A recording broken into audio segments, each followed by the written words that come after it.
Les eaux, peu à peu, ont envahi les berges d'où elles s'étaient retirées.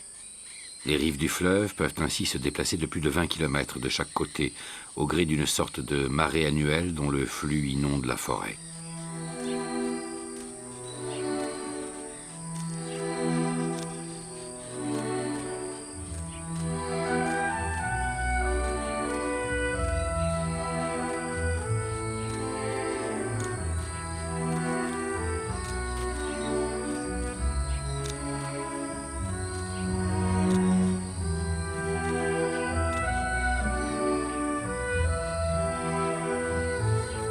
Pour les animaux amphibies, aquaphiles ou aquatiques, le temps des noces avec le fleuve est revenu. C'est le triomphe des eaux. Un capybara adulte redécouvre les prairies liquides où il aime à se mouvoir. Il se nomme Pinchot. D'un coup de tête, Pinchot propulse son corps vers les plantes immergées dont il se régale. Dans l'eau, il se sent léger et fluide. Ses oreilles, ses yeux et ses narines dépassent toujours à l'air libre. Une couche de graisse améliore son aptitude à flotter. Pour lui, l'eau est aussi un refuge. Qu'un prédateur survienne et il s'y jettera pour assurer sa sécurité.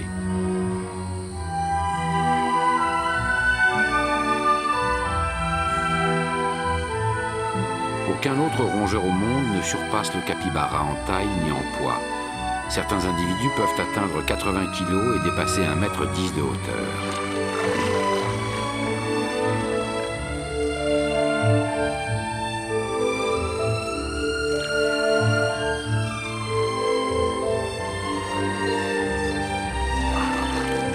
Le capybara se nourrit principalement d'herbes qu'il ronge à l'aide d'incisives dont la largeur excède parfois plusieurs centimètres. Il donne alors l'impression de brouter, herbivore placide que les hommes tentent désormais d'élever pour sa chair, son cuir et sa graisse.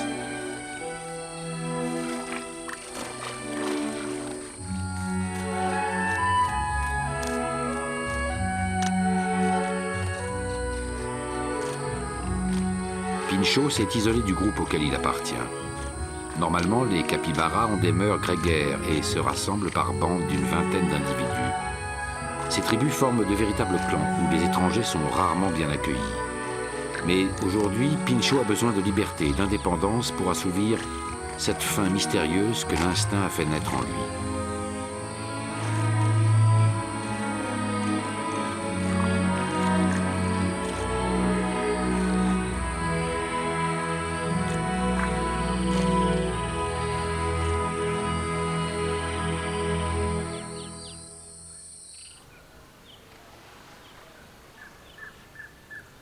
Sur la berge sableuse d'un affluent de l'Amazone, les premiers rayons du soleil éveillent le peuple des créatures écailleuses, cuirassées et caparaçonnées.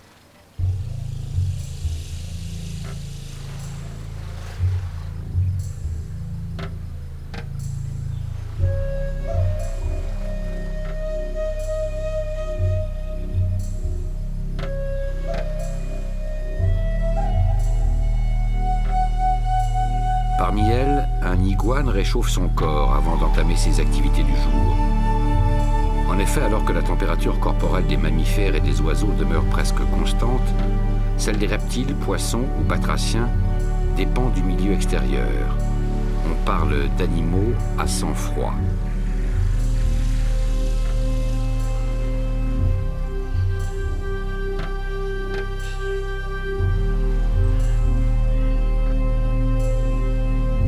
Beaucoup de grenouilles et de crapauds pris au piège de mares résiduelles en voie d'assèchement ont été décimés par le retrait des eaux.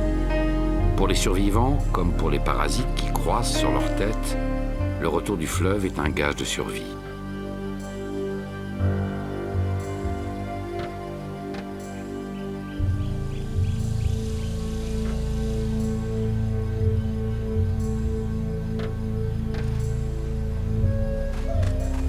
De nombreuses espèces de tortues bénéficient, elles aussi, d'une parfaite adaptation à une vie partagée entre la terre ferme et les eaux. Elles sont très répandues tout au long du fleuve, bien que les riverains les chassent pour leur chair autant que pour leur carapace.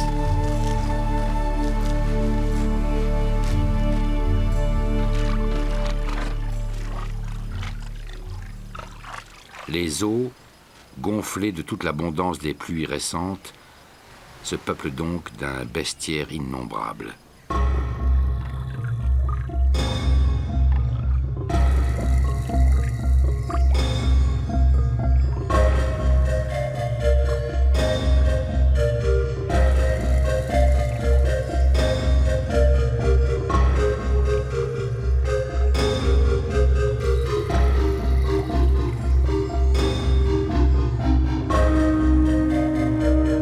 Les fleuves d'Amazonie se répartissent entre fleuves jaunes et fleuves noirs.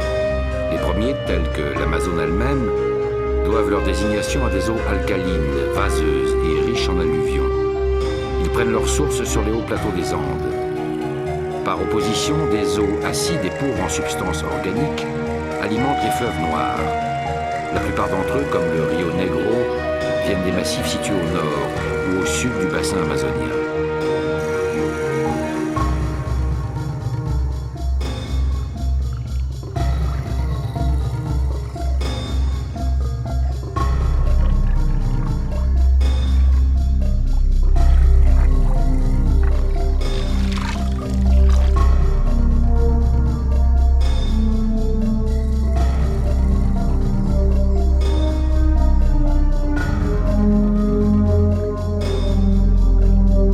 Les fleuves jaunes offrent le meilleur habitat à beaucoup d'espèces amphibies qui trouvent à s'y nourrir selon leur goût de plantes aquatiques, de crustacés ou d'une sorte de riche plancton fluvial.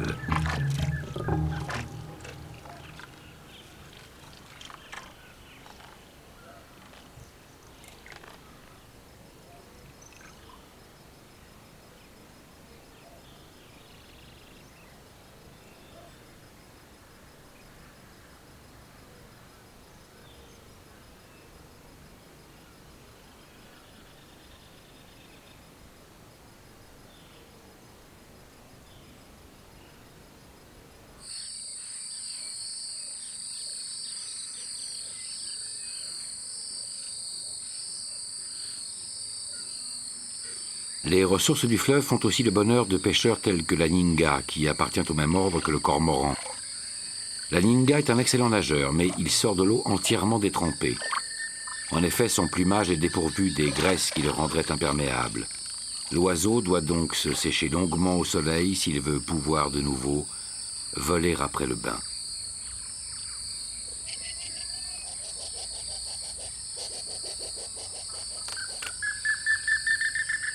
Quand il a capturé un poisson, généralement le transperçant de son bec comme d'une flèche, la Ninga peut éprouver quelques difficultés à retirer sa proie du harpon. L'opération lui prend souvent un long moment et lui cause un énervement croissant.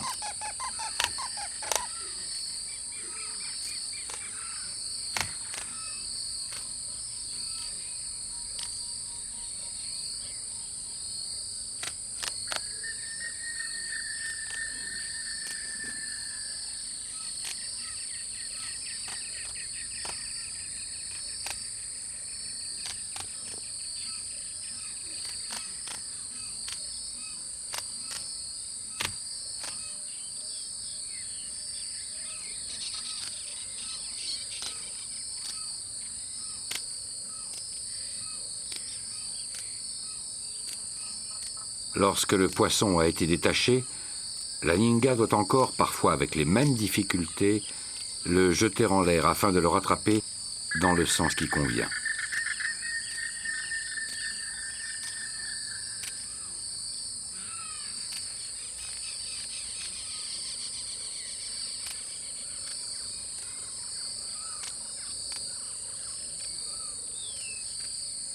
D'une simple vibration du gosier, il le fait alors glisser dans son œsophage. Il le digérera avec efficacité, ne rejetant dans des excréments en forme de petites pelotes qu'un concentré d'arête.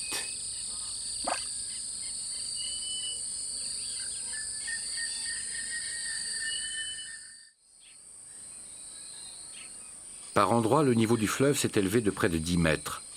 Sous l'eau, des forêts se retrouvent noyées le temps d'une nouvelle saison. Les Brésiliens les appellent varzeas pour les distinguer des igapos, forêts inondées tout au long de l'année, et des terras firmes, que l'eau n'atteint jamais.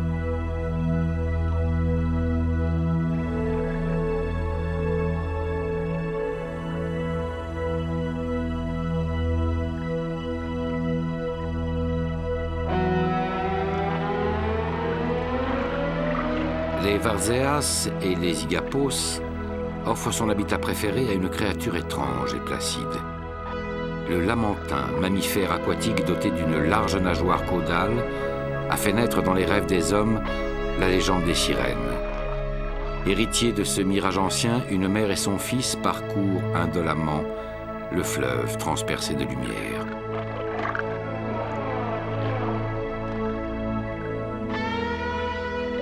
Sereia, la mère, pèse plus de 350 kilos. Après un an de gestation, elle a mis au monde un petit.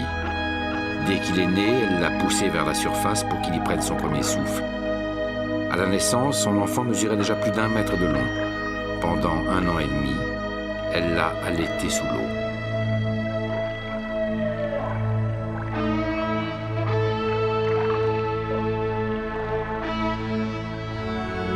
Aujourd'hui, Fanji, le petit lamantin, a pris son indépendance alimentaire, mais il restera encore plusieurs mois auprès de sa mère.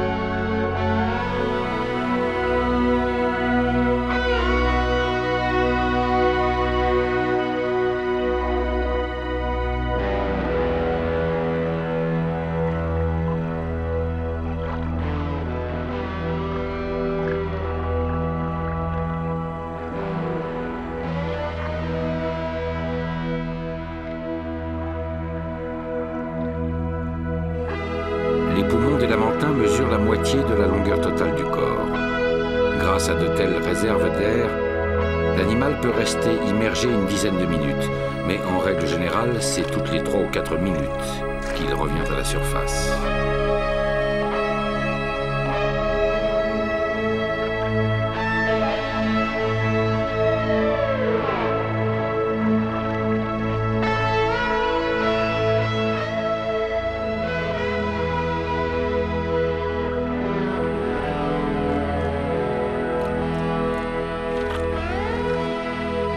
Sereia et Fanji appartiennent à une famille d'animaux, les siréniens, dont on a longtemps cru qu'elles formaient un maillon intermédiaire entre le phoque et les cétacés.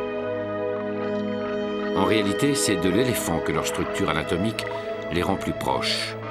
Les siréniens sont aujourd'hui menacés de connaître le sort de leurs cousins, appelés ritines, dont la taille excédait les 8 mètres et qui écumaient autrefois les eaux du détroit de Bering. Les ritines, géants des glaces, furent anéantis par les hommes. Leur espèce s'éteignit au XVIIIe siècle. Aujourd'hui, Sereia et Fanji s'enfoncent dans les ombres du fleuve comme leurs cousins, jadis, s'enfoncèrent dans celles du temps.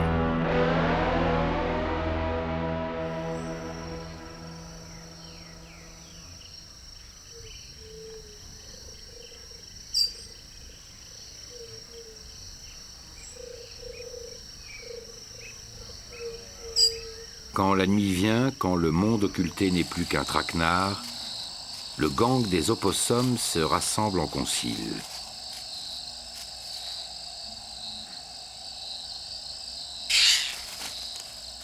Ils sont teigneux et colériques. Bien qu'on les trouve parfois regroupés, ils goûtent peu la compagnie de leurs congénères. Contrairement à la hyène, qui souffre en Afrique d'une aussi mauvaise réputation qu'eux, en Amérique du Sud, leur vie sociale primaire se résume à de bruyantes et hargneuses altercations. Leurs oreilles lacérées portent souvent la marque de querelles anciennes.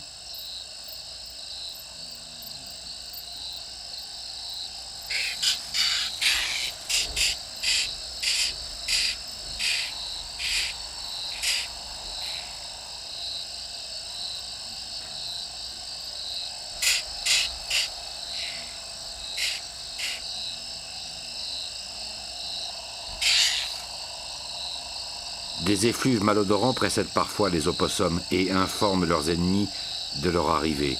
En effet, l'animal a pour habitude de se rouler dans des excréments frais. Son anatomie destine l'opossum à une vie semi-arboricole. Sa queue préhensile, en particulier, peut s'arrimer autour des branches avec une telle force qu'elle pourrait supporter plusieurs fois le poids de l'animal. Les doigts trapus et griffus se plantent solidement dans les écorces et lui permettent, quand il le souhaite, de s'accrocher aux branches la tête en bas et de marcher suspendu dans le vide.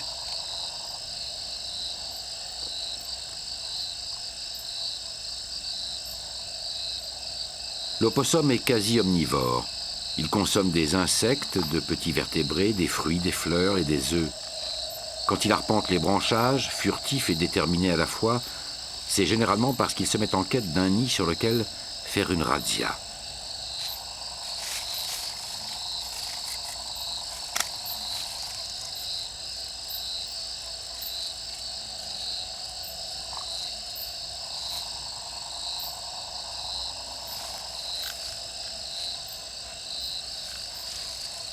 Le saccageur ne laissera pas une goutte de nourriture au creux du nid, mais ses œufs ne sont qu'une partie de son repas nocturne. Les eût-il trouvés presque éclos, le régal en aurait été plus grand.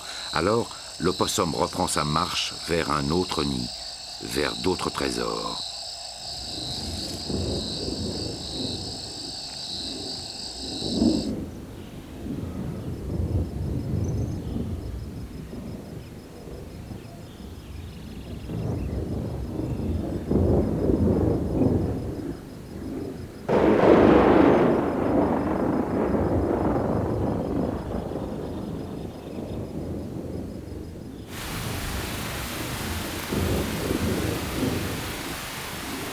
Un orage a déchiré la nuit. Et ce matin, comme à chaque aurore de chaque jour en cette saison, toute l'eau du monde semble s'abattre sur la forêt. Zuko le jaguar n'en est que faiblement perturbé. Il a grandi avec la pluie, elle est comme l'air qu'il respire, vitale et ordinaire à la fois.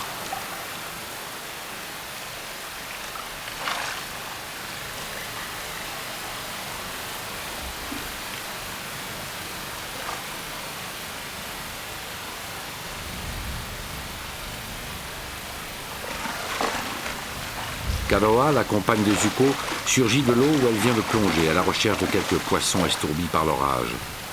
Énervés, les deux jaguars luttent en un combat brièvement entrecoupé de tentatives de copulation.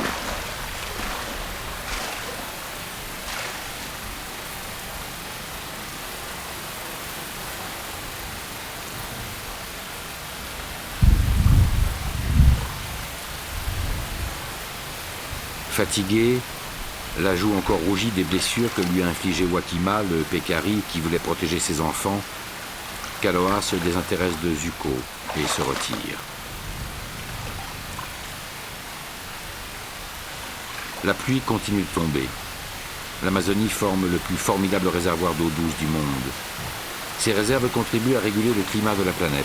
En effet, les courants ascendants font monter vers le ciel d'impressionnantes quantités de vapeur qui rafraîchissent les couches basses et chaudes de l'atmosphère et réchauffent les couches hautes et froides.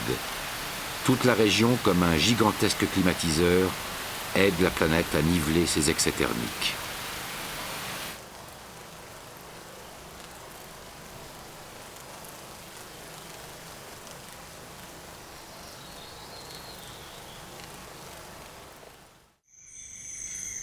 Les pluies sont souvent brèves et quand elles se tarissent jusqu'à la prochaine averse, le monde des singes se réveille.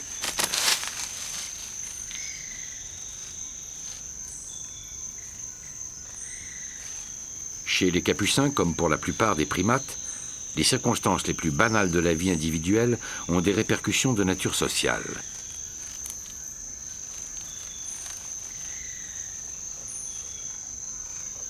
Un jeune capucin, par exemple, se prend d'intérêt pour une branche morte que fréquentent fourmis et termites. Mais que survienne un autre animal, situé plus haut que lui dans la hiérarchie du groupe, et il devra aussitôt lui céder le terrain.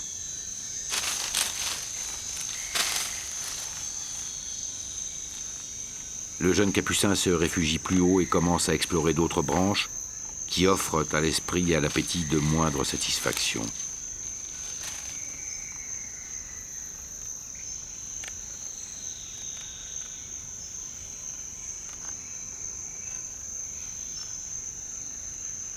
Pendant ce temps, le perturbateur s'affaire sur la branche morte.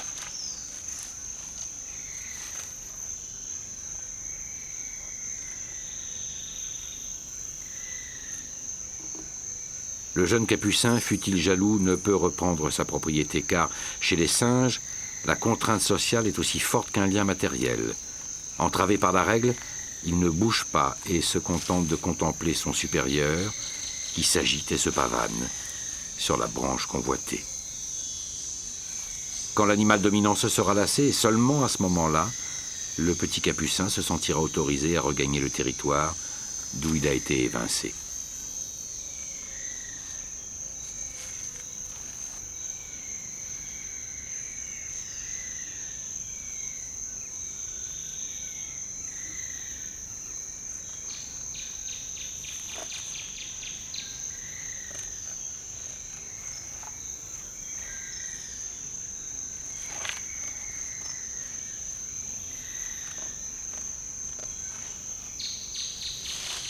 Au fur et à mesure qu'il prendra de l'âge et de l'assurance, le jeune mâle pourra peut-être, lui aussi, prétendre dominer ses congénères. Il lui faudra pour cela apprendre l'agressivité, la pratique de la menace et celle de l'intimidation. Mais peut-être aussi, quels que soient ses efforts, sera-t-il voué à ne vivre que dans l'obéissance et la soumission. C'est la nature qui choisit ceux à qui elle donne la chance ou fait courir les risques de la prééminence.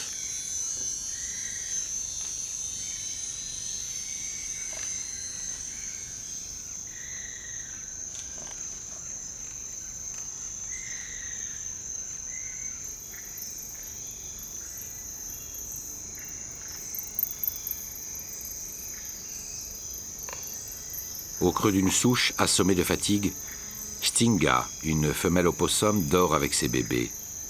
Pendant sa journée de sommeil, une partie de sa vigilance reste en éveil. Son odorat et son ouïe, en particulier, lui signaleraient l'arrivée d'un éventuel prédateur.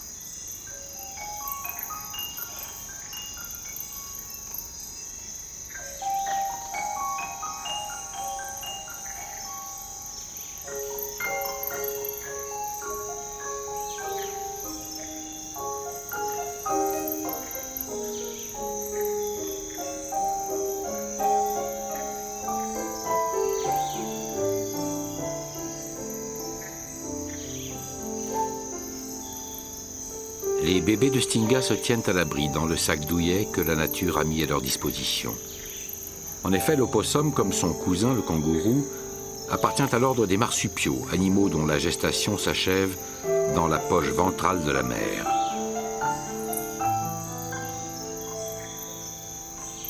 À leur naissance, précédée d'une très courte gestation, les bébés ressemblaient à des larves. Dès leur sortie de l'utérus, ils ont rampé jusqu'à la poche de leur mère en s'agrippant aux poils de sa fourrure. Là, leurs lèvres se sont arrimées aux mamelles. Pendant plusieurs semaines, ils resteront ainsi attachés aux tétines qui leur fournissent à la fois un point d'ancrage et une source de nourriture permanente.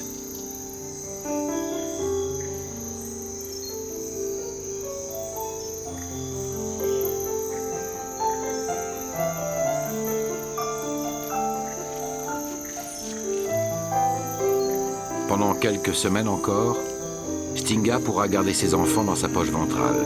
Puis leur taille en excédera la contenance et ils devront sortir et commencer leur vraie vie.